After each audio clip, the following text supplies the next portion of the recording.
You're listening to the Reversing Climate Change podcast by the team at Nori, the carbon removal marketplace. This is a show about the innovators and entrepreneurs developing solutions to climate change.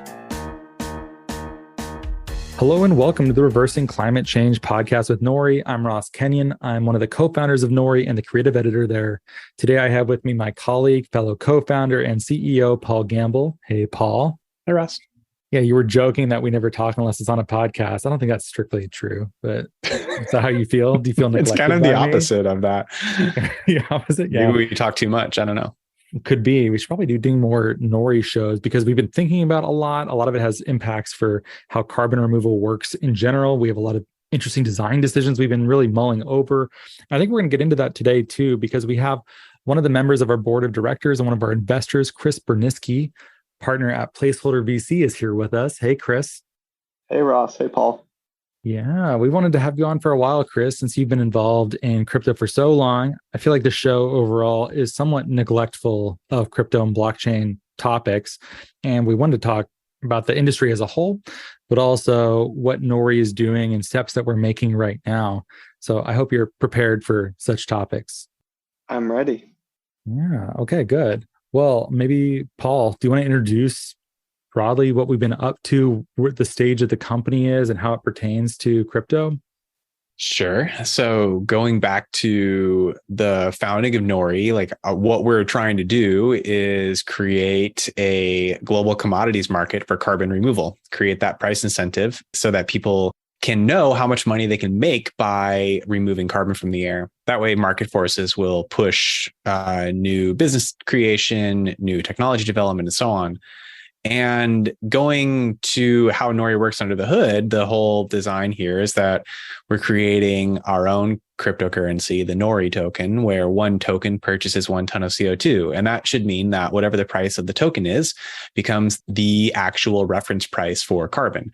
So that's been the vision since early 2017, before the company started. But since then, we've been focusing on building out the carbon side of the business because that turns out to be enormously complex as well. So since then, we're recording this in mid-September. So we've accounted for over 117,000 tons of CO2 removed, working with a bunch of different farmers who are sequestering carbon in their croplands across the US. We've got an exciting pipeline of new supply coming online over the next 3, 6, 12 months. And we are marching ever closer towards doing the actual token launch. So you can sort of think of what we've been doing as phase 1 is prove out the carbon side of the business, prove that we have the ability to measure and verify that carbon and sell it to customers end to end. And then the second phase is then rolling out the token and then letting the market determine what is the market value of pulling a ton of CO2. So that's where we are right now. As a company, we're at 25 people. We raised our seed round in 2020, Series A, 2021, and continuing to move forward. Good. I think that's a nice baseline for people listening to broadly get caught up there. Chris, I want to talk about how you got involved with Nori. Why did you ink a deal with us? How did that happen? What convinced you that our approach was meaningful in some way? Sure. Well, my background is actually as a marine scientist. So I studied a lot of biochem and physics around the oceans in my undergrad and did a lot of climate science work. And how I ended up in venture capital is a long story, but here I am. And when Paul approached me in 2020, it was clear that he was the real deal and Nori was the real deal in terms of genuinely merging rigorous climate science with rigorous use of a blockchain, and not fluff marketing or fluff convergence, but actually using the powerful nature of a blockchain as an accounting system to better account for carbon-backed assets.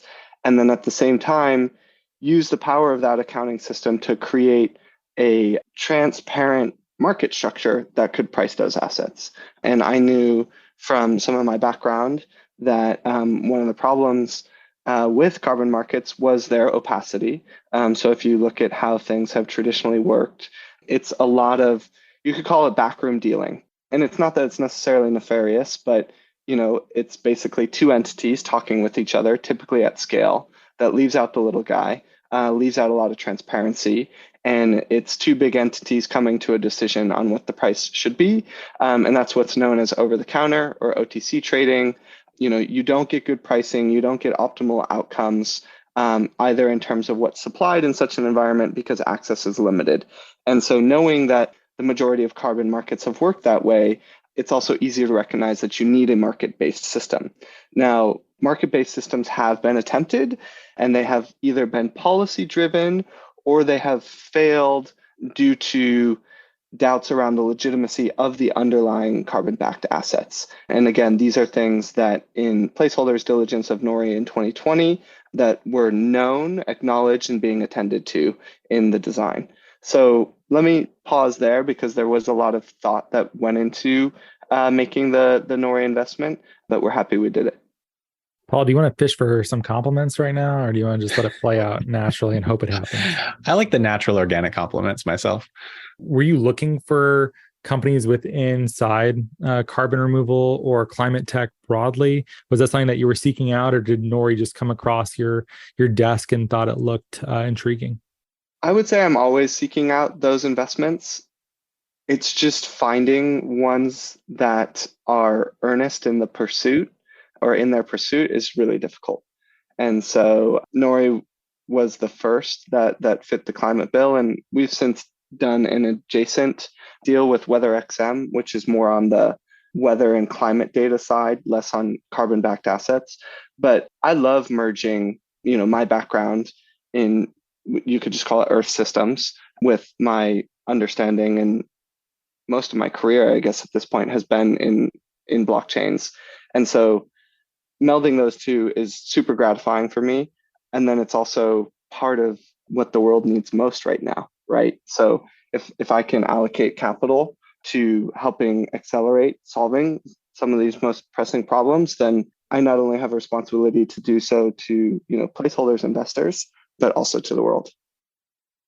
So one of my life philosophies is everyone is doing the best they can with what they have, right? And based on their conditioning, people are motivated by different things. And some of those things might appear misguided to me, but to the person running the ship at the time, they might be, guided in the direction that they most deem to be important for themselves and for the world at that point in time. And so I would say there's a growing number of refi projects out there with varying amount of success, some of them achieving a lot of financial success in a boom bust fashion, right? So very quick to rise, very quick to fall, that in a way are helpful for raising awareness around the refi movement. But the hard part of this problem is not creating a casino of questionable legitimacy around which you can gamble on the price of carbon. The hard part of this problem is creating really solid, trustworthy carbon-backed assets that can be priced and trusted around the world, right? And that really starts with making sure that the methodology around the sequestration of carbon, and that you're actually sequestering carbon and not avoiding emission of carbon, is robust. And then once you have that, which sure, I can say it in a couple sentences, but takes years to stand up, as Nori knows better than me. Once you have that as your base, then you can start to create the markets around it. I would say a lot of refi, as we know it in crypto, just focuses on the market part. And the market part does need to get solved. But if the market part is solved on a shaky foundation of questionable carbon assets, then it doesn't do all that much for the world. We both intake of breath. I know I'm preaching to the choir here. Yeah, I totally agree. I mean, the way I'm often talking about it is this is a supply side challenge, not necessarily a demand side liquidity problem. Like there's plenty of demand out there from companies that are going carbon neutral or carbon zero, governments and so on, and even opportunities in the crypto space to sort of gamify more carbon removal. Like that's not really the hard part. The hard part is the physical act of pulling carbon out of the air. And there just aren't enough people doing that.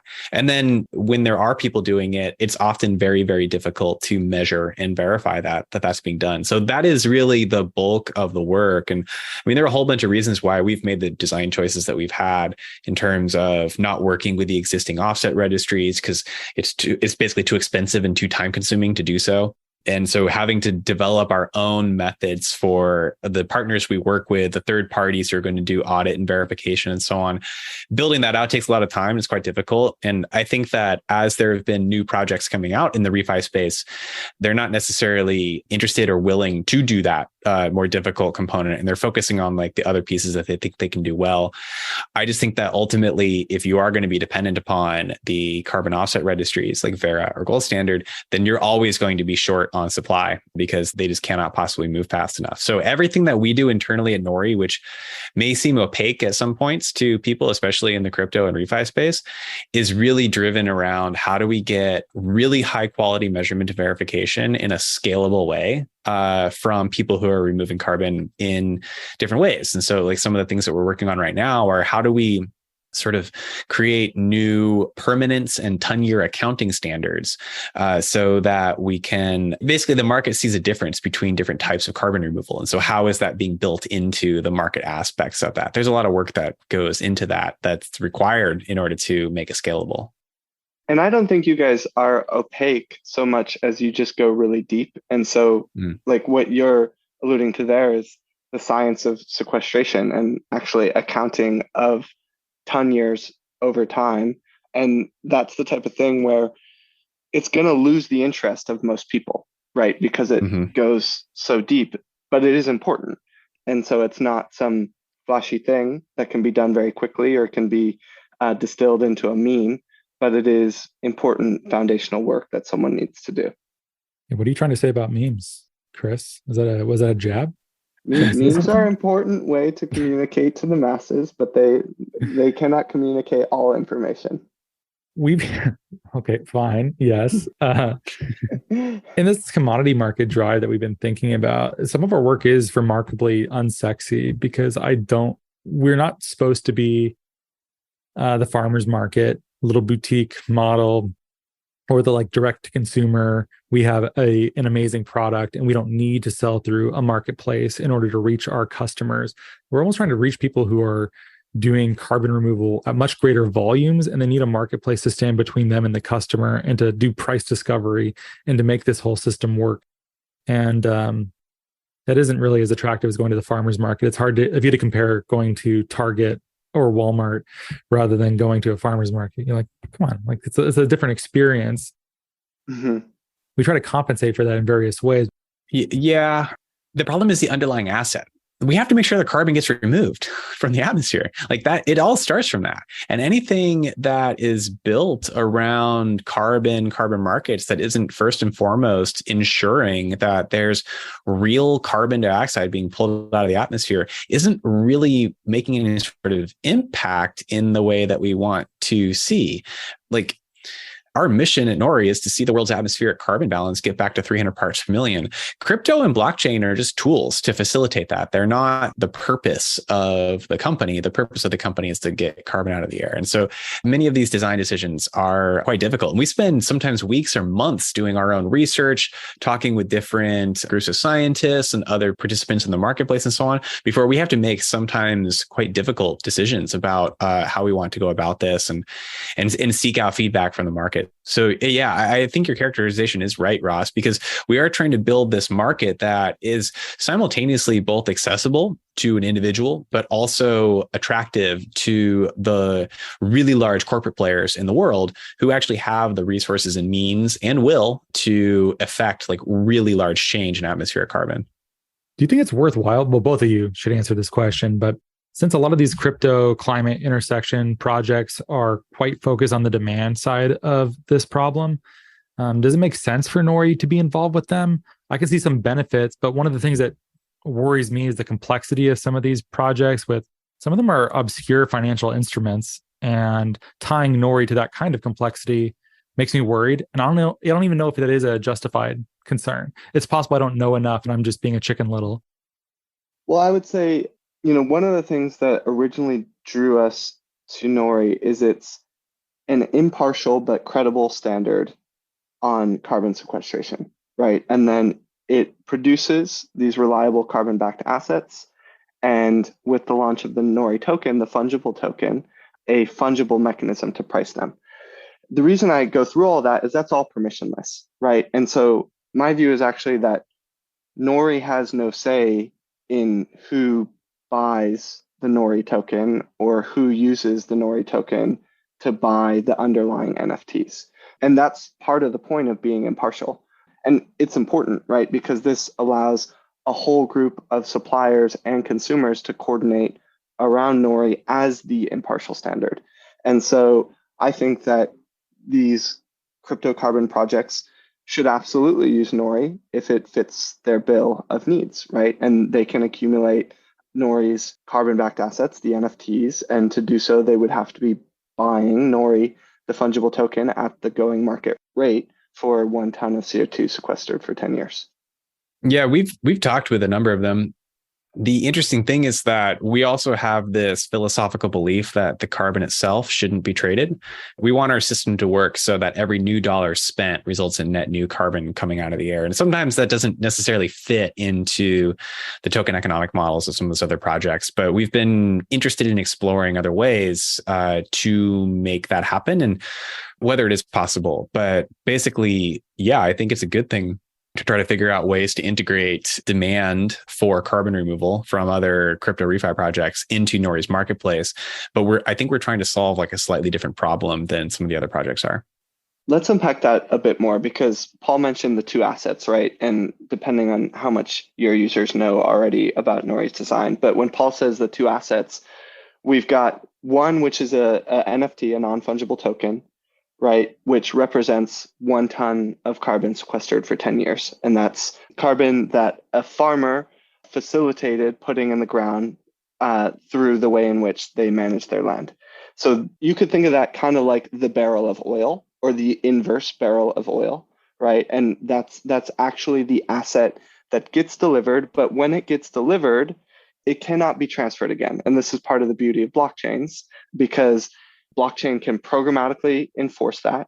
And the reason it's important for that asset to not be transferred again is because one of the games that has ruined carbon markets of days past is people will buy a carbon asset for a certain price, sell it to their friend for 50% cheaper, and their friend gets to then also use that asset to offset their carbon and then sell it again. And so you get this game of hot potato, which actually you could have, say, 3 different entities using the same ton of CO2 to offset what they're all claiming. Whereas in the actual world, that should be 3 tons of CO2, and that's what's accounted for. But in reality, it's only 1 ton of CO2 that got pulled out. And so that's bad for our climate and bad for climate change. So just going back, there's that NFT asset, which is like the barrel of oil, but it is a carbon-backed asset. Then there's the fungible asset, which is the Nori token, whose whole purpose is to set up price discovery around the carbon-backed asset. And the reason you need that price discovery and through a fungible mechanism is you can get a lot more scale, you can get a lot more liquidity, and you can start to get complex financial instruments like futures or a variety of derivatives, which people can use to lock in future carbon prices. Because a lot of players at scale do not want to participate just in the spot market, just in the market of like here and now. They actually want to say, okay, if we're committing to, say, carbon zero through 2030, and we're in 2022 planning for fiscal year 2023, how can we lock in our cost of offsetting all of our emissions in 2023? If they have complex financial markets or a deep set of futures that they can source from, then they can theoretically, they can buy the assets they need to offset their carbon liability in 2023. And so that's more of the future ahead of Nori. It starts again from really credible carbon-backed assets, the NFTs, and a spot market. And if that base is solid, then you can start to build a whole world of more complex and global financial instruments. Those agreements exist right now, but they very much mirror the old school way of carbon markets too. Like these long-term, future-looking deals that happen where they're buying carbon removals that don't exist yet very much look like the bespoke business development model of classical carbon markets, which require a lot of individual vetting and relationships and that kind of thing. And it's not driven by financial instruments, which may be a good thing in your mind, but if you want to get to scale, seemingly we need that kind of market, I think. One thing that's interesting that's been happening lately is there have been more and more advanced market commitments in the space. So the biggest one was called the Frontier Group, which is an alliance of companies like Meta and Microsoft and Stripe and Shopify. Almost $1 billion committed towards purchasing carbon removal. And they're out there, they're doing their own specific diligence on particular carbon removal companies and their technologies and so on. And then they're going to purchase in advance the next, say, 5 years worth of however much carbon they remove. And there are a few interesting things to draw from that. One is that they are not waiting around for like Verra or Gold Standard to certify those projects. They're just straight up paying for it, taking their word for it. Two is that the volumes that they're purchasing shows that, these companies are so thirsty for carbon removal. They can't source what they need. And so they're taking the advanced market commitment approach, which is a thing that is typically lauded by a lot of economists. I think it's sort of interesting in this space. So they're doing this because they want to drive more money into the space, help with research and development, help bring about economies of scale, help these companies grow. But it's also in some ways preventing a larger commodification of the market. So we're trying to take a different approach. And I think one that is more market wide rather than specifically for a handful of different carbon removal companies.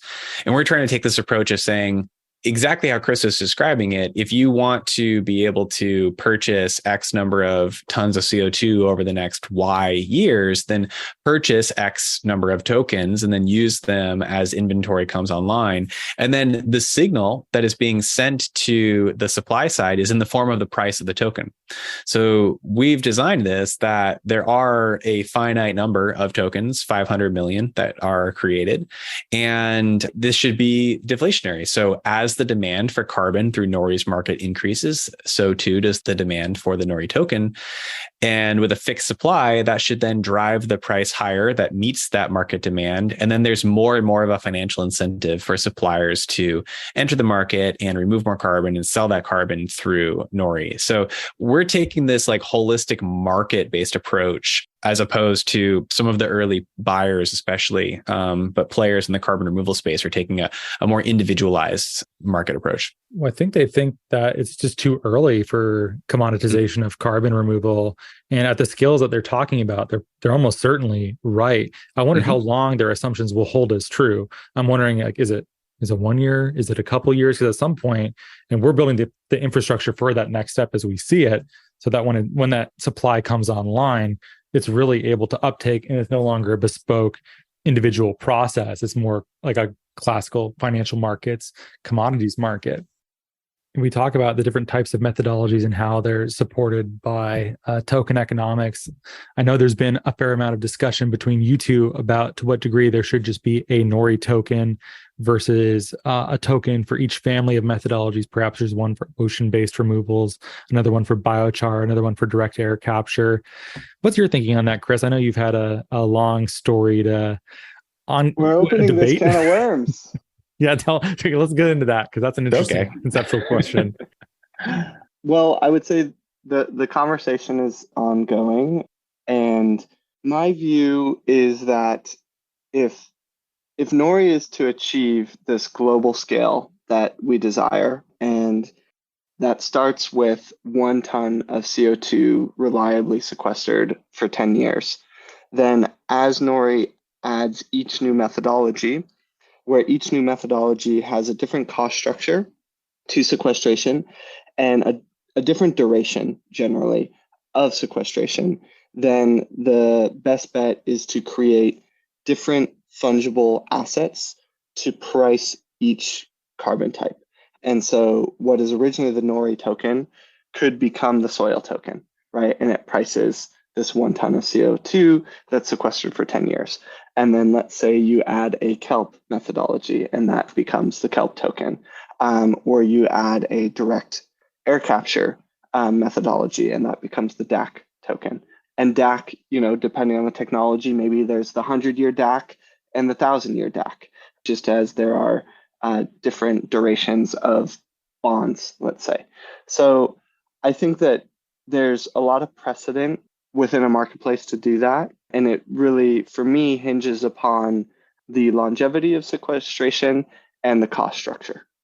Okay, counterpoint, Paul. It's not like counterpoint per se. Yeah. I'm trying to make it a little spicy for you. Yeah, like we're trying to stand up a token from nothing to having it being adopted by market participants and have it reflect like the actual price of carbon. And so, the trade-off to what Chris is describing is now you're talking about many different tokens and managed liquidity for many more of those, which can become more expensive, more difficult, more complex as you go about it. There are also things that like we have not even fully, let me back up and say, we're doing a lot of research work in this space right now. We've built out our supply side team. We've got a methodology analyst on the team now who's been doing a lot of scientific research, talking with different carbon removal research groups and so on. So we don't have a formalized opinion on this yet, although we hope that it'll be coming out relatively soon. The other approach is more for simplicity's sake of if you can get it down to a single reference price for token that has some sort of time-based element to it as well, then it's just intuitively easier to understand. There are other potential benefits of that as well, but mostly for avoiding the complexity of the liquidity challenges is why we've taken this Nori overall token approach so far. And I think the optimal path could be somewhere in between. I mean, all of these things end up being path dependent. And so right now the focus is, the one fungible token to price the one type of carbon backed asset, which Nori is producing in conjunction with farmers.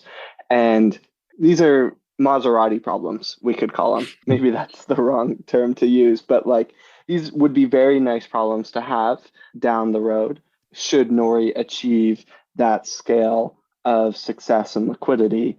And then at that date, if there's, enough momentum around Nori, and let's say Nori is being featured in the New York Times and there's, billions of dollars of liquidity and people are, really excited about the next carbon backed asset that Nori is going to release, at that point in time, there could be a token split or a new generation.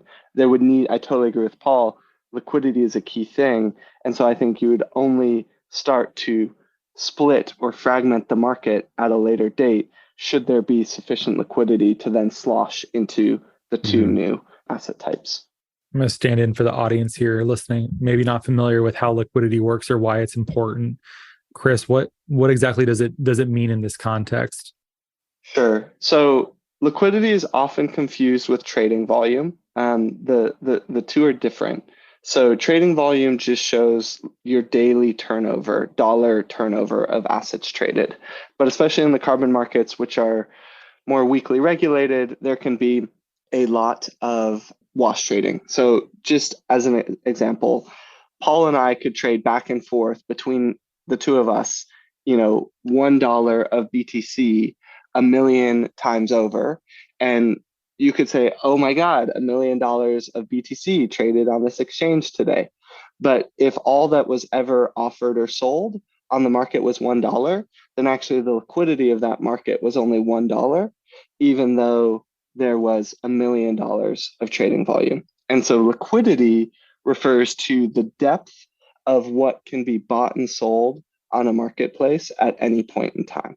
And so you'll see liquidity often showcase in terms of slippage at different unit amounts. So, if I want to place a $100,000 order, what is the slippage on that? The slippage referring to how much will the asset deviate from its market price. And so if you had 20 basis points of slippage, that is 1/5% of slippage for a $100,000 order. And then maybe at $1 million, you're facing 1% of slippage. And so the world's markets vary in their liquidity, right? With the US Treasury markets, the most liquid markets in the world, meaning you can buy and sell billions or tens of billions of dollars of assets on those markets without moving them all that much in the context of percent moves because those markets are so big. But just using that example of $1 traded back and forth 1 million times might be $1 million dollars of trading volume. But if all that was ever on offer in the books of that exchange was $1, then the liquidity of that market was only $1. So a case here might be a farmer is paid a Nori token and they go to sell it, and there's two buy orders of people who are willing to trade for that token, and one of them is for $30 and one of them is for $10.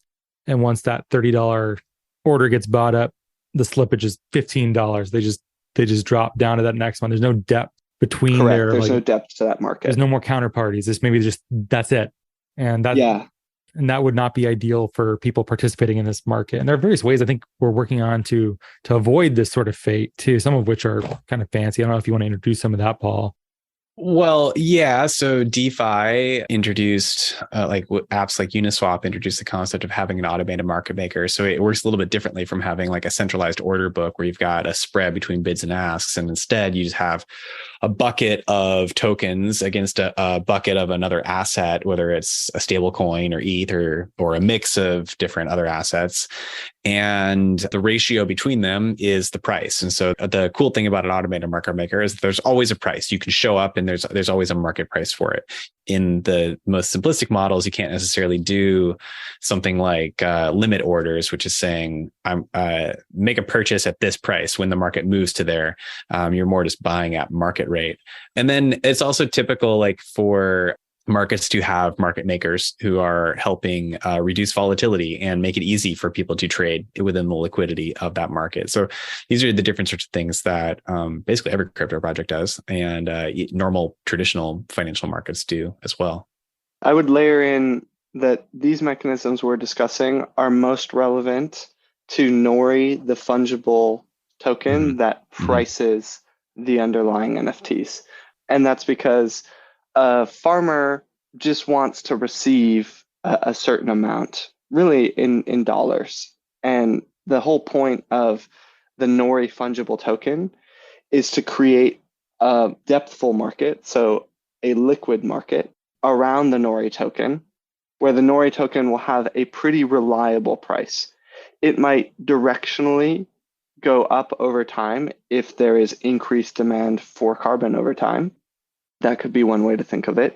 You could also say, hey, directionally, I think that the cost to sequester carbon over time is going to outpace the demand for carbon over time. And so maybe the Nori token should go down in price over time. That's not necessarily what history has been showing us right now, because there's so much demand in such a short period of time for carbon. But, a market is made of both sides, and the price between those both sides is the market price. And the important thing to realize is the point of the Nori fungible token is to allow all of these market mechanisms to create depth around the pricing of carbon-backed assets and abstract a lot of that complexity away from the farmer. Which is quite similar to how they normally operate. Like when they're growing corn, they harvest their grain at the end of the season, and then they store that grain in a silo or a bin, and they wait for a global commodity bushel of corn price, and they sell in tranches at prices that they like. So this is almost identical to how they normally operate their business. I have kind of a weird conceptual question for you, Chris. Should Nori be a DAO?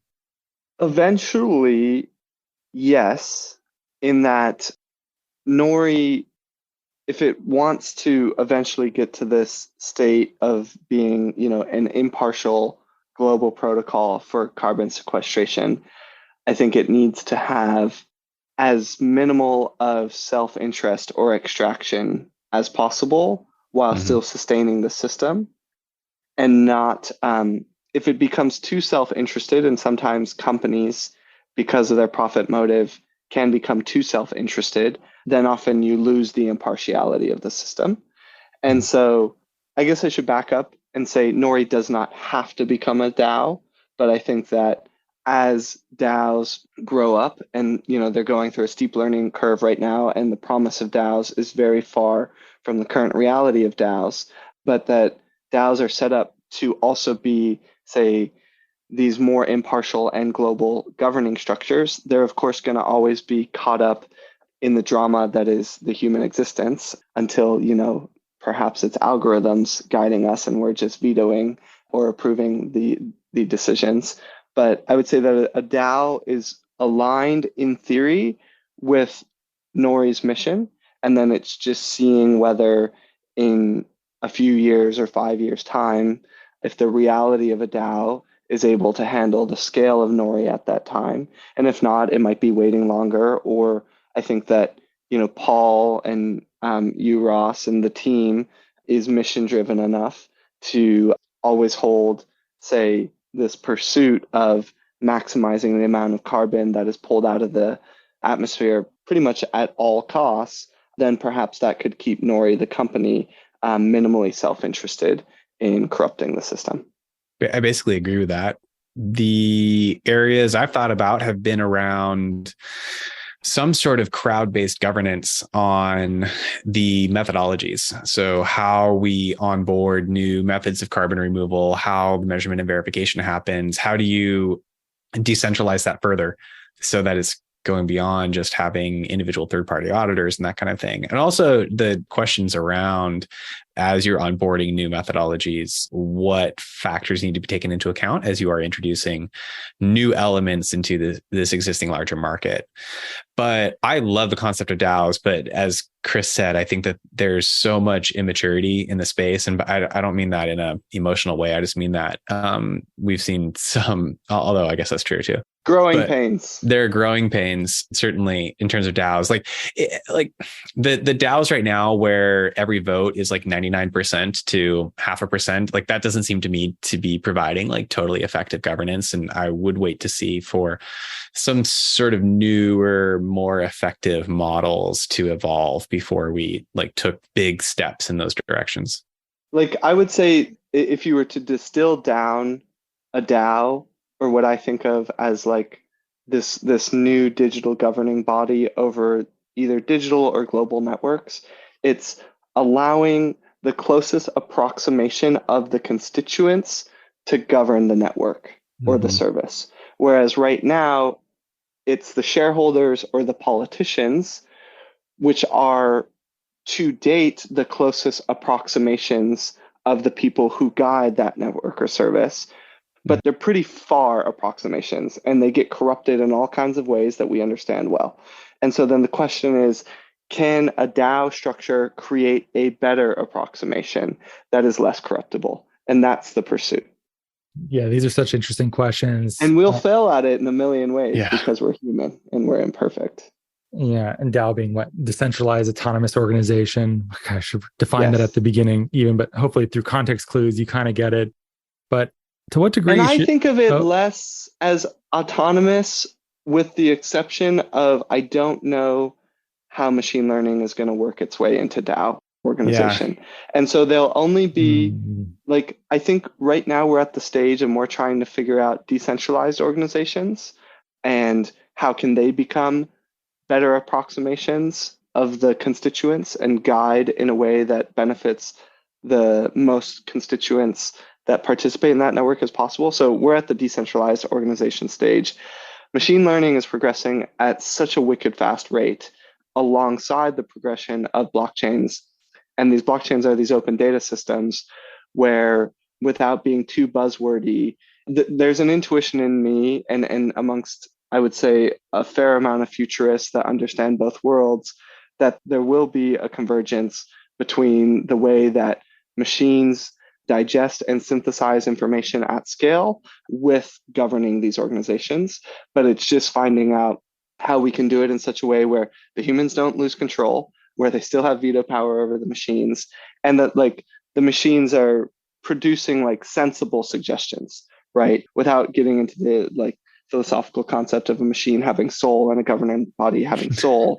You do want things. Okay. you do want things that are like in the mission of that network or that service, right? As Nori has a mission. I'm really interested in this question of to what degree is democracy, or how can democracy be used in a productive way here? Because it's not like democracy doesn't have any dysfunctions either that they could bring to the mix. Sure, politicians and shareholders have well-defined incentive structures, and many of which are suboptimal. But the same could be said. I mean, the classic example is mob rule. how do you avoid that? There's ways of avoiding it too. I've seen interesting work on quadratic voting or ways of people saying, how much does this matter to you, or ranked choice voting, or there's various dynamics that have gone a lot farther than one person, one vote. But I feel like I don't trust decentralization in this way quite yet. And it might be a machine learning advance that's necessary. But I have this sense that our work is so difficult that adding hobbyists with less direct daily involvement in this would not help it. But I feel like I'm caricaturing it, or I'm possibly being unfair to what I might be giving up by it. So what am I missing something? Like, help talk me into it a little bit. No, I don't think you're missing anything. I think V1 of DAO experiments that went through direct democracy, so one token, one vote, and everyone who's a token holder can be a voter. I don't want to call them failures, but they didn't work, or they are not currently working in the way that people hoped, because you get a lot of voter apathy because there's just too much decision making. And then you get, a plutocracy often because it's just the people who have the most dollars can control the votes. And there's more problems that pop up. But basically, suffice to say, direct democracy isn't a stellar success to date in DAOs. We have pretty good examples of representative democracies, right? That's what the US is.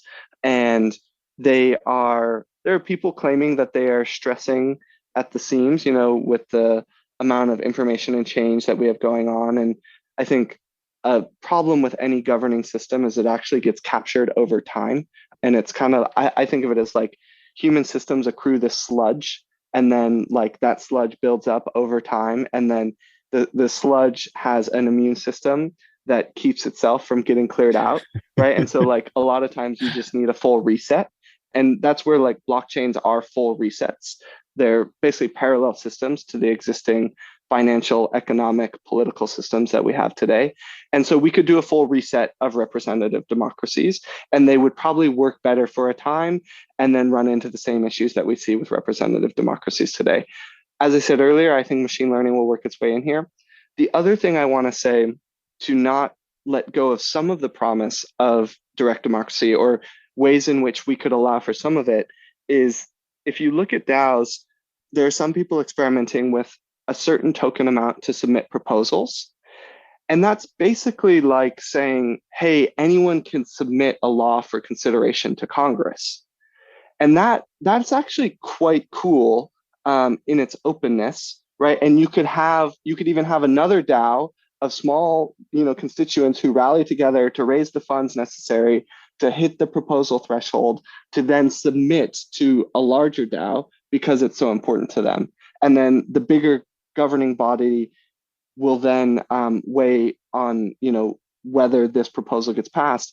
But I think that is perhaps more overlooked than it should be, that, these systems can be open to the entire world for proposals. And they have a method for filtering that. But over a certain bar of, say, meaningfulness, anyone can submit a proposal. And that's super cool, because then you're starting to get into, crowdsourcing decision-making and information from the world. So I think we're going to keep playing with these things.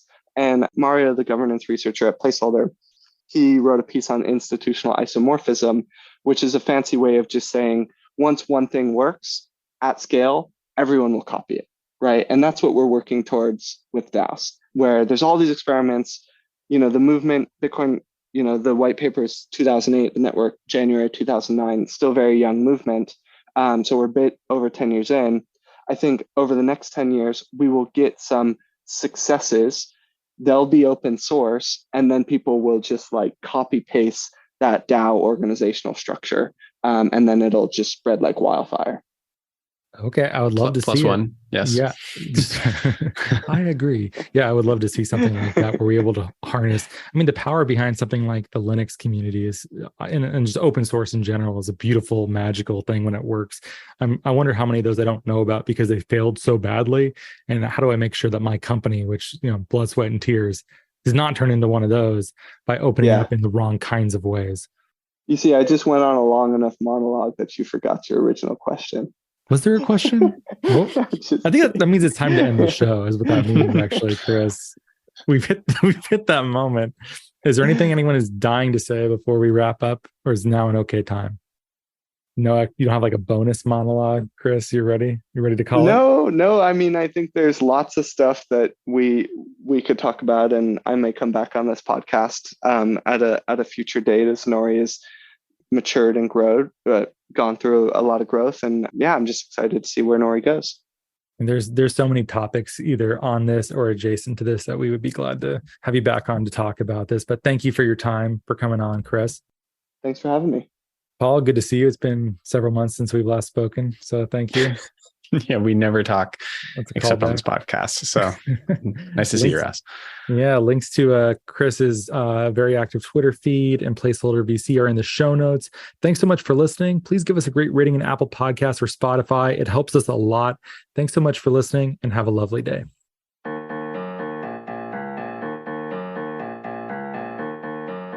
Thank you so much for listening. If you could please subscribe and give us a great rating and review on Apple Podcasts or a rating on Spotify, that'd be much appreciated. It helps us get our content out to more people. You can sign up for our newsletter at nori.com, follow us on social media, and we will catch you next time.